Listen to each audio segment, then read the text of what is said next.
afternoon, class. Today is another day full of learning.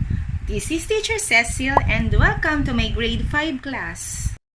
Before we begin our lesson, let me lay to you our learning objectives for today.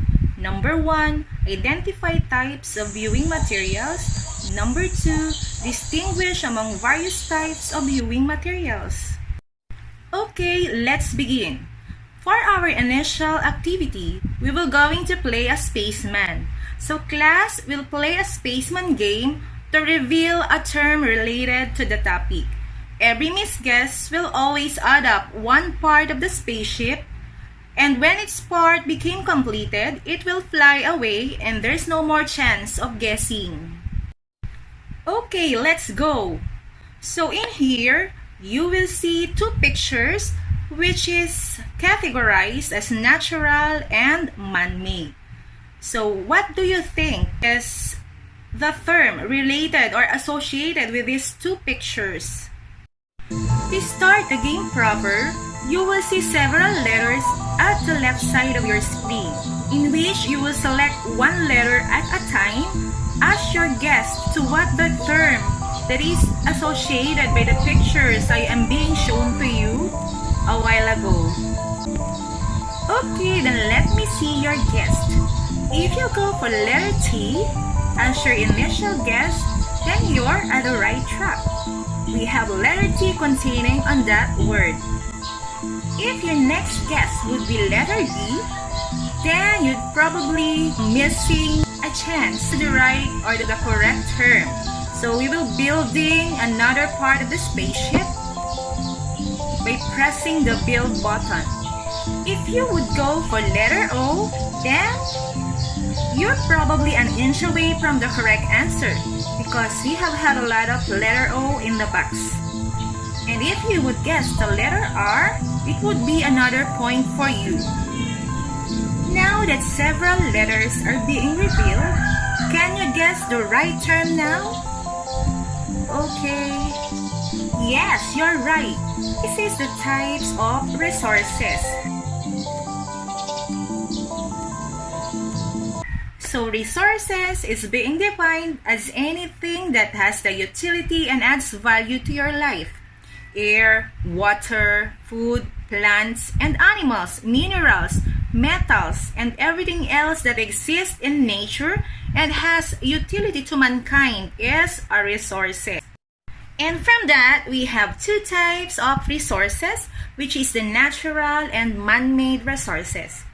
Natural resources is anything and everything that is available naturally on Earth, and it is a natural resource.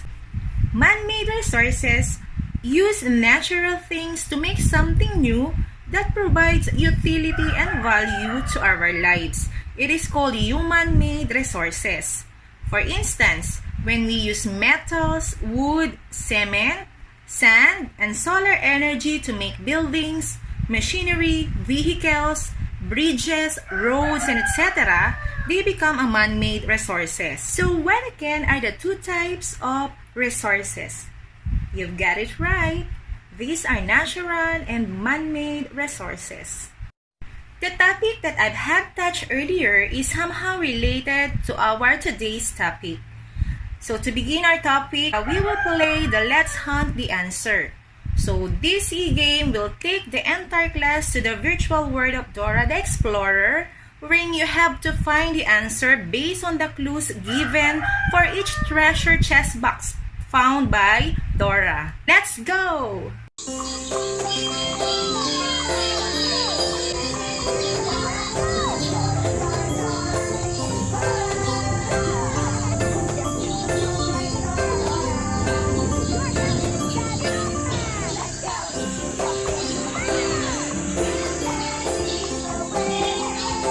Let's click the first clue, which is the first treasure box found by Dora. Okay, so that is a book. Okay, then Dora will continue her journey of finding the remaining treasure box, which contains several clues.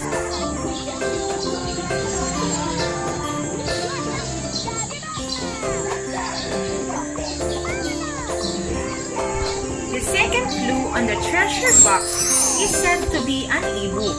Okay, so let's go with Dora again.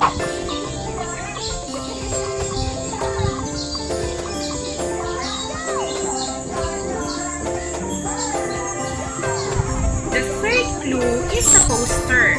So let's find out if that's the final clue that Dora will going to be revealed. And yes, we're right. That's the final clue. So the final question is, what do you call the things that we found? So that is the question of Dora. What do you think is the answer? Yes, you're right. That is a viewing materials. Okay, class, did you enjoy the game? Okay, so for this time, we had another game which is entitled Identify Me. So in this game, class will identify the types of the given viewing materials, whether it is a PM or printed materials or NPM, which is a non-printed materials. Okay, then let's proceed. So identify me, I have 5 items for you which you will going to guess whether it is a PM or NPM. Okay, let's try the number 1. Okay, number 1 is an e-book. Okay. Your answer gonna be a what? Okay, an NPM. So you're correct. How about number 2? It is a photograph in a picture frame. It is a PM or NPM. Okay, let us reveal the answer. And that is a PM, a printed material. So the third one is a TV news program. Do you think it is a PM? If your answer is an NPM, then you are correct. The next one is a vlog. It is a PM or an NPM. And NPM is the right answer. The last one, portrait. It is a PM or an NPM. What do you think? Okay, it is a PM. Okay, very good. You got it right. To gain an in-depth knowledge about the topic that we are discussing today, so have an ear to watch the video that I am going to show you. Okay, so here it is.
Did you understand the video?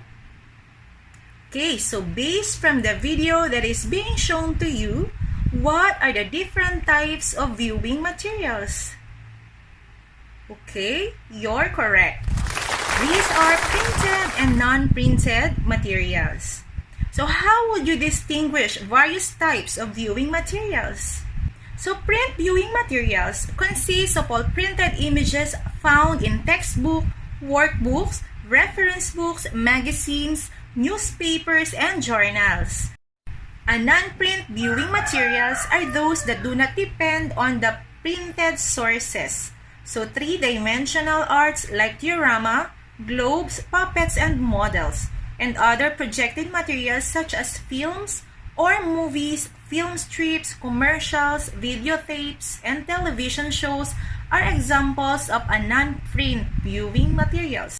As a sort of reviewing what was being shown in the video, so we are going to review the types of viewing materials. So number one is the print viewing materials. Consist of all printed images found in textbooks, workbooks, reference books, magazines, newspapers, and journals. This also includes the printed version of maps, photographs, paintings, drawings, posters, infographics, graphs, and other two-dimensional art. So meaning to say it is being printed. While non-print viewing materials are those that do not depend on the printed sources.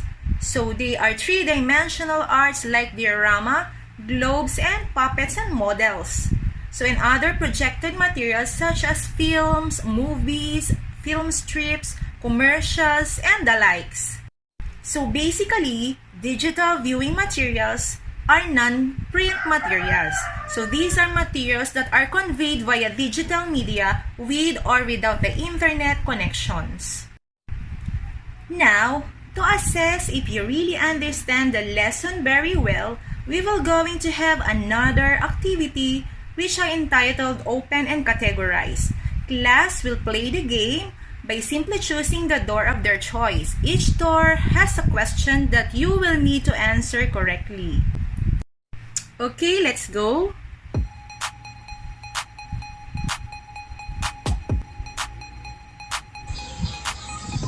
Okay, supposed to be you will going to choose the door number 2.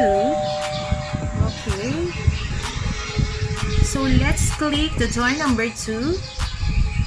Okay, and it says video clips. Okay, what is your answer?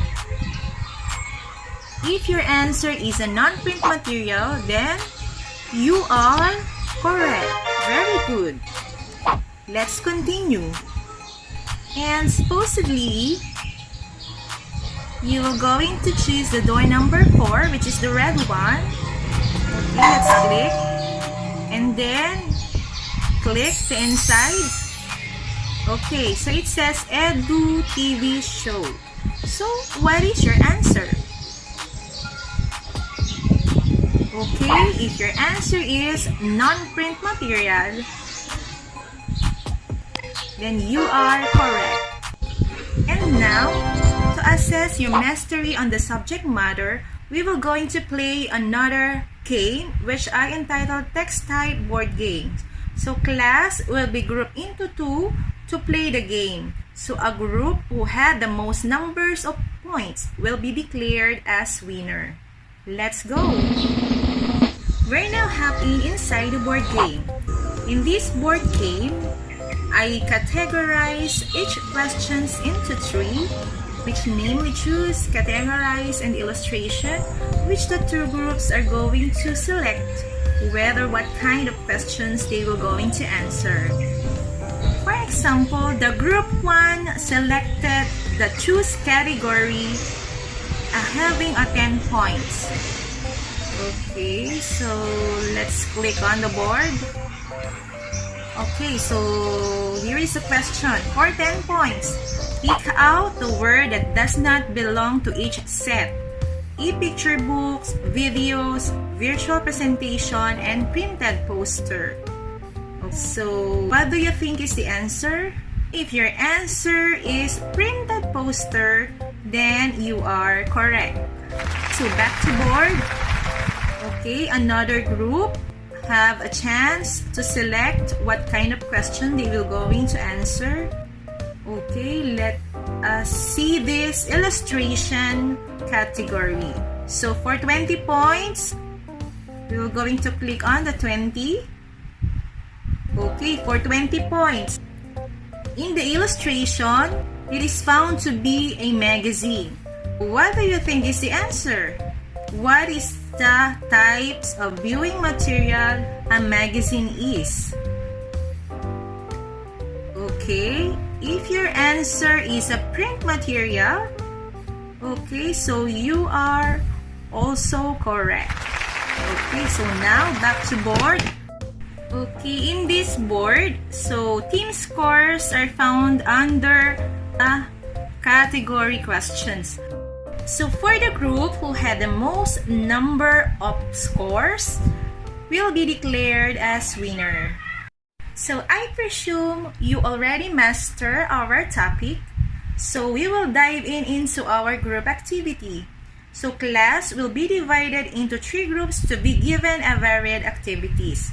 So this will be presented after they accomplish their task for about 5 minutes. So for group 1, try to look at your own home, then create a chart of all the viewing materials that you had always used and classify it into a print and non-print material. So for the group 2, at the school, list down the different viewing materials that's a necessity for learning. Then classify it into a print and a non-print material. So for the group 3, draw the viewing materials used in a modular distance learning and classify it into a print and non-print material. Okay, are you ready? Your time starts now.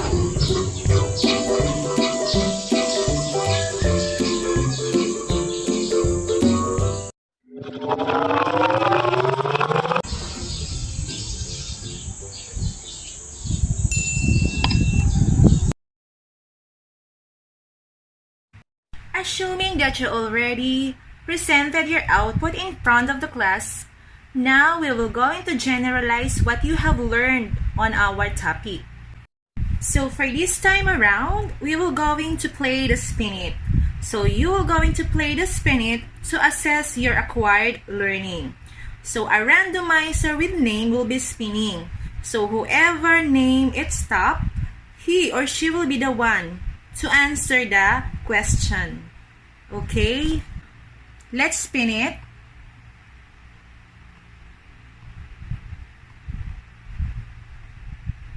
Okay, so this person will be the one to answer the question number 1. So let us see the question number 1. Okay, what are the types of viewing materials? Okay, basically you already knew this. So, okay, these are the print and non-print viewing materials.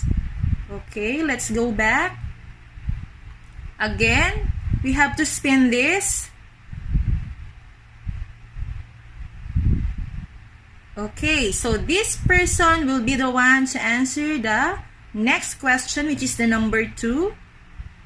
Then here is the question number 2. Give examples of print materials. Okay, so let us see what is your answer. If this is your answer, then you are correct. Books, newspaper, journal, magazines, maps, paintings, photographs, drawings, poster, infographics, and graph. Okay, let's go back. Then we have to spin this again. And this person will be the one to answer the question number 3. Okay, the question number 3 is, what is non-print materials? Okay, if this is your answer, you are correct. Are those that do not depend on the printed sources. So digital viewing materials are non-print materials, These are materials that are conveyed via digital media with or without internet connections. Okay? So, very good. Now, get a pen and a paper for a short quiz. Okay, so the direction, identify the specific viewing material that you will use in learning about the planets of the solar system. Choose your answer from the choices inside the box. So, here it is. So, the number 1 is the online videos. Number 2, TV show. Number 3, non-print 3D material. Number 4, print and 2D material. 5, online books, materials. I guess that would only take a minute to accomplish the quiz. Okay, so let's check your answer.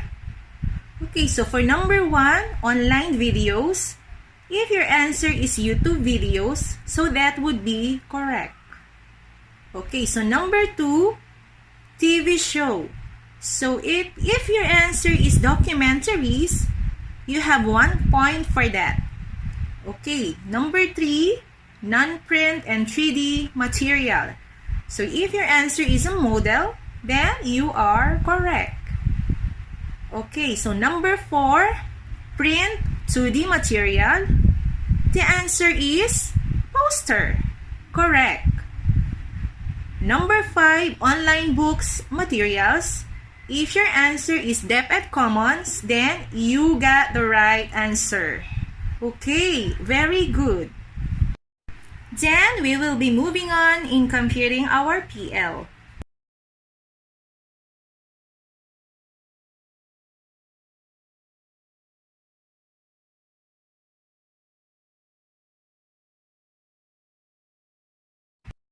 After thoroughly counting the number of correct answers that each student got for each item, then we will be moving on to assignment. And for on assignment, so tell whether the material used is print or non-print. Write your answers in your notebook.